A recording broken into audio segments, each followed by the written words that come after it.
This is a question for you specifically, Dr. Peterson. Do you believe religions like Christianity have a role in the pursuit of discovering that which is opposite of evil?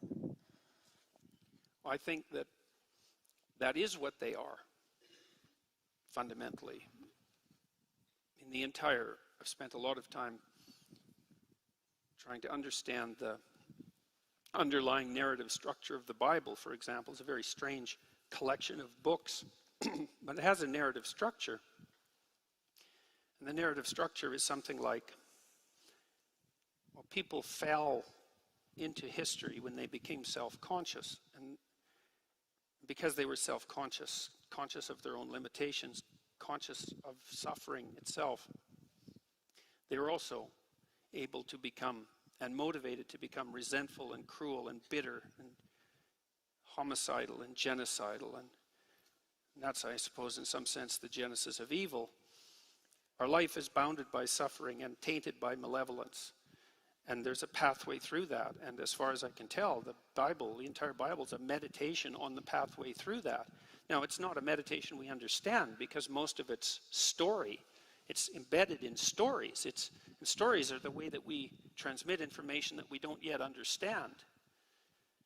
But I think that the Bible, properly understood, is the best, what would you say? It's the best set of instructions that we have to understand what it would mean to live a life that would enable us to bear suffering nobly and to constrain malevolence. That's what it looks like to me. I mean, I can give you a quick example of that. There's an idea, deep idea, that emerges in the first chapter of Genesis, that being that extracts habitable order out of nothingness and potential uses truthful speech to do that as the mechanism by which that occurs. And that the habitable order that's extracted from the chaotic potential by truthful speech is good. And that the capacity to do that is part and parcel of each human being, something I believe to be as accurate as anything can be accurate. And so there's an idea right in the beginning, right in the first chapter of that book, that if people spoke truthfully, that the order they spoke into being would be good. And I believe that to be the case. And I think that people experience that in their own lives. You know what happens if you lie to yourself. You know what happens if you lie to other people and betray them.